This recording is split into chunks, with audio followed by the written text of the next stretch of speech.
Good morning to all. നമ്മൾ ഇന്ന് ഈ വീഡിയോയിൽ ഡിസ്കസ് ചെയ്യുന്നത് +1 ഫിസിക്സ് ടെക്സ്റ്റ് ബുക്കിലെ motion in a straight line എന്ന രണ്ടാമത്തെ ചാപ്റ്ററിലെ ചില ഇമ്പോർട്ടൻറ്റ് ടോപ്പിക്സ് ആണ്. നമ്മളതിന് ഇതിന് മുന്നിലുള്ള വീഡിയോയിൽ ഡിസ്പ്ലേസ്മെൻറ്റ്, ഡിസ്റ്റൻസ്, വെലോസിറ്റി, സ്പീഡ് എന്നിവയൊക്കെ എന്താണെന്ന് നമ്മൾ പറഞ്ഞിരുന്നു. നമ്മൾ അടുത്ത ഒരു കേസ് നോക്കുന്നത് യൂണിഫോം മോഷൻ അല്ലെങ്കിൽ യൂണിഫോം വെലോസിറ്റി എന്താണെന്നാണ് നോക്കുന്നത്.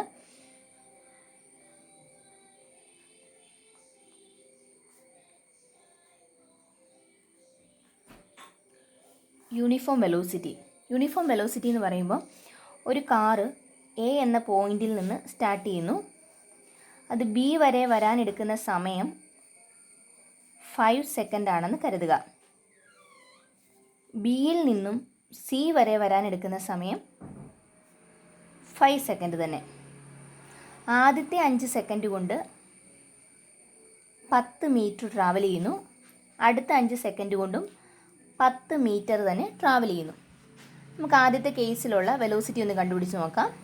എ ടു ബി ട്രാവൽ ചെയ്യുമ്പോൾ ഉള്ള വെലോസിറ്റി വി എ ബി എന്ന് കൊടുക്കുന്നു. ഈസ് ഈക്വൽ ടു ഇക്വേഷൻ എന്തായിരുന്നു? ഡിസ്പ്ലേസ്മെൻറ്റ് ബൈ ടൈം ആണ്. ഡിസ്പ്ലേസ്മെൻറ്റ് എന്ന് പറയുന്നത് 10 time 5 is equal to 2 metre per second. ഇനി second case v b c is equal to, അവിടെ എന്ത് തന്നെയാണ്? ഡിസ്പ്ലേസ്മെൻറ്റും ടൈമും സെയിം തന്നെയാണ്. സോ അതും 2 മീറ്റർ പെർ സെക്കൻഡ് തന്നെ. അതായത് ഈ രണ്ട് കേസിലും ഉള്ള വെലോസിറ്റി കോൺസ്റ്റൻ്റ് ആണ്. വെലോസിറ്റി കോൺസ്റ്റൻ്റ് ആണെങ്കിൽ അതിനെയാണ് നമ്മൾ യൂണിഫോം വെലോസിറ്റി എന്ന് വിളിക്കുന്നത്. അതല്ലെങ്കിൽ ഇതിനെ മറ്റൊരു രീതിയിൽ പറയാം, ഈക്വൽ ഇൻ്റർവെൽ ഓഫ് ടൈമിൽ ഈക്വൽ ഡിസ്റ്റൻസ് ആണ് കവർ ചെയ്യുന്നതെങ്കിൽ അത് യൂണിഫോം വെലോസിറ്റിയിലാണ് മൂവ് ചെയ്യുന്നത് എന്ന് പറയാം. യൂണിഫോം വെലോസിറ്റിയിൽ മൂവ് ചെയ്യുന്ന ഒരു ഒബ്ജക്റ്റ് യൂണിഫോം മോഷനിലാണെന്ന് പറയാൻ സാധിക്കും.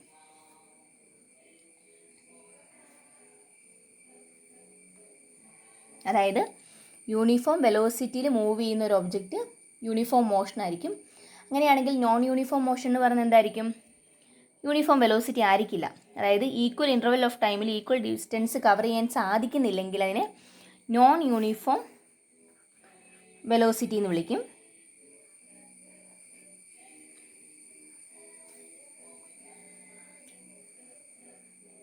നോൺ യൂണിഫോം വെലോസിറ്റി ആണെങ്കിൽ മോഷൻ എങ്ങനെയുള്ളതായിരിക്കും?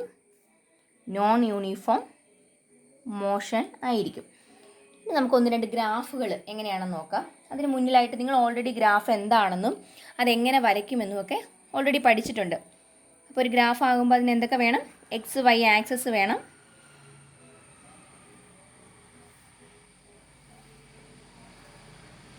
എക്സിലും വൈയിലും ഏത് ക്വാണ്ടിറ്റി ആണോ കൊടുക്കുന്നത് അതനുസരിച്ചായിരിക്കും ഗ്രാഫിൻ്റെ ഷേപ്പും അതിന് പേരും ഒക്കെ വരുന്നത്.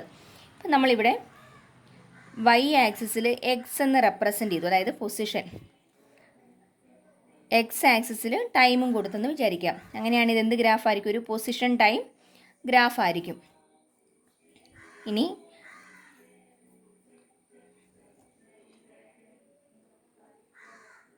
ഇങ്ങനെ ഒരു ഷേപ്പിലൊരു ഗ്രാഫ് വരച്ചെന്ന് വിചാരിക്കാം. ഇത് ഏത് തരത്തിലുള്ള അല്ലെങ്കിൽ ഏത് ടൈപ്പ് മോഷനിലുള്ള ഒബ്ജക്റ്റിൻ്റെ ഗ്രാഫായിരിക്കും ഈ കാണിച്ചിരിക്കുന്നത്? അതായത് എല്ലാ സമയത്തും ഇതിൻ്റെ പൊസിഷൻ എന്ത് തന്നെയാണ്? ഒരേ പൊസിഷൻ തന്നെയാണ്. എല്ലാ ടൈമിലും ഒരേ പൊസിഷൻ എന്ന് പറയുമ്പോൾ അത് മൂവ് ചെയ്യുന്നുണ്ടായിരിക്കുമോ? മൂവ് ചെയ്യുന്നില്ല. അതായത് റെസ്റ്റിലായിരിക്കും ഈ ഒബ്ജക്റ്റ് ഇരിക്കുന്നത്. സോ ഇത് റെസ്റ്റിലുള്ള ഒരു ഒബ്ജക്റ്റിൻ്റെ ഗ്രാഫാണ് ഈ കാണിച്ചിരിക്കുന്നത്. ഇനി അടുത്തത് മറ്റൊരു കേസ് നമ്മൾ നോക്കുന്നു. ഒരു പൊസിഷൻ ടൈം ഗ്രാഫ് അതിങ്ങനെയാണെന്ന് വിചാരിക്കാം. ഇങ്ങനെ വരച്ച് കഴിഞ്ഞാൽ അതിനർത്ഥം എന്താ? ഈക്വൽ ടൈമിൽ ഈക്വൽ ഡിസ്റ്റൻസ് കവർ ചെയ്ത് പൊയ്ക്കൊണ്ടേയിരിക്കുന്നു എന്ന് പറഞ്ഞാൽ ഇത് എന്ത് തരത്തിലുള്ള വെലോസിറ്റി ആയിരിക്കും? യൂണിഫോം വെലോസിറ്റി ആയിരിക്കും, അല്ലെങ്കിൽ യൂണിഫോം മോഷനിലാണെന്ന് പറയാനായിട്ട് സാധിക്കും. ഇനി അങ്ങനെയാണെങ്കിൽ അപ്പോൾ ഇതൊരു എന്താണ്? യൂണിഫോം മോഷനിലുള്ള ഒരു ഒബ്ജക്റ്റിൻ്റെ ഗ്രാഫാണ്. ഇതിപ്പം യൂണിഫോം മോഷനിൽ മൂവ് ചെയ്യുന്ന ഒരു ഒബ്ജക്റ്റിൻ്റെ ഗ്രാഫാണ് ഈ കാണിച്ചിരിക്കുന്നത്. ഈ ഗ്രാഫിൻ്റെ ഒരു പ്രത്യേകത, ഈ ഗ്രാഫിൽ നിന്നും നമുക്ക് ഇതിൻ്റെ വെലോസിറ്റി, ഡിസ്പ്ലേസ്മെൻ്റ് ഒക്കെ കാൽക്കുലേറ്റ് ചെയ്യാനായിട്ട് സാധിക്കും. എങ്ങനെയാണെന്ന് നോക്കാം. ഈ ഒരു ഗ്രാഫിൻ്റെ സ്ലോപ്പ് എടുക്കുവാണെന്ന് വിചാരിക്കുക. ഗ്രാഫിൻ്റെ സ്ലോപ്പ് എടുത്തു കഴിയുമ്പോൾ കിട്ടുന്നത്, സ്ലോപ്പിനുള്ള ഇക്വേഷൻ എന്താണ്? Slope is equal to y2 slope is equal to y2 minus y1 divided by x2 minus x1 ആണ് സ്ലോപ്പിനുള്ള ഇക്വേഷൻ. y2 മൈനസ് y1 എന്ന് പറയുമ്പോൾ y ആക്സിസിലെ വാല്യൂ ആണ് വരുന്നത്. അതായത് അതെന്താണ്, ഡിസ്പ്ലേസ്മെൻ്റ് ആണ്. പൊസിഷനകത്തുള്ള ചേഞ്ച് എന്ന് പറയുമ്പോൾ ഡിസ്പ്ലേസ്മെൻറ്റ് കിട്ടും. സോ y ആക്സിസിൽ അല്ലെങ്കിൽ ന്യൂമറേറ്റർ ഡിസ്പ്ലേസ്മെൻറ്റ് വന്നു, divide by x2 minus x1 എന്ന് പറയുമ്പോൾ എന്ത് വരും, അത് എക്സ് ആക്സിസിലെ വാല്യൂ ആണ്, അതായത് ടൈം ആണ് വരുന്നത്. Displacement by time is equal to velocity. അതായത് ഒരു പൊസിഷൻ ടൈം ഗ്രാഫിൻ്റെ സ്ലോപ്പ് എടുക്കുവാണെങ്കിൽ നമുക്ക് കിട്ടുന്ന എന്തായിരിക്കും, വെലോസിറ്റി ആയിരിക്കും കിട്ടുന്നത്. ഇനി അടുത്ത മറ്റൊരു ഗ്രാഫ് നോക്കാം. അതായത് അടുത്ത ഗ്രാഫ് എന്ന് പറയുമ്പോഴേക്കും അവിടെ നമ്മൾ വെലോസിറ്റിയും ടൈമും ഉപയോഗിച്ചുകൊണ്ടാണ് ഗ്രാഫ് വരയ്ക്കുന്നതെന്ന് കരുതുക. ടൈം എക്സ് ആക്സിസിലും വെലോസിറ്റി വൈ ആക്സിസിലും വെച്ചൊരു ഗ്രാഫ് വരയ്ക്കുന്നു. നമുക്ക് കിട്ടുന്ന ഗ്രാഫ് ഈ ഒരു ഷേപ്പാണെന്ന് കരുതുക. ഇങ്ങനെയാണെങ്കിൽ ഇത് ഏത് തരത്തിലുള്ള മോഷനായിരിക്കും? ടൈം മാറുന്നുണ്ട്, വെലോസിറ്റി കോൺസ്റ്റൻ്റ് ആയിട്ട് തന്നെ നിൽക്കുന്നു. വെലോസിറ്റി കോൺസ്റ്റൻ്റ് ആയിട്ടാണ് നിൽക്കുന്നതെങ്കിൽ അത് ഏത് തരത്തിലുള്ള മോഷനാണെന്ന് പറയാം? യൂണിഫോം മോഷനാണെന്ന് പറയാൻ സാധിക്കും. സോ ഇത് മൂന്നാമത് വരച്ചിരിക്കുന്ന ഗ്രാഫ് എന്ന് പറയുന്നത് യൂണിഫോം മോഷനിലുള്ള ഒരു ഒബ്ജക്റ്റിൻ്റെ ഗ്രാഫാണ് വരച്ചിരിക്കുന്നത്. ഇവിടെ നോക്കി, ഇതിൽ ഒന്നാമത്തെ ഗ്രാഫും രണ്ടാമത്തെ ഗ്രാഫിൻ്റെയും ഷേപ്പ് സെയിം ആണ്. എക്സ് ആക്സിസിന് പാരലായിട്ടുള്ള ലൈൻ തന്നെയാണ് രണ്ട് ഗ്രാഫിലും വന്നിരിക്കുന്നത്. പക്ഷേ ഇത് രണ്ടും രണ്ട് സിറ്റുവേഷനാണ്, ഒന്ന് റെസ്റ്റും ഒന്ന് യൂണിഫോം മോഷനുമാണ്.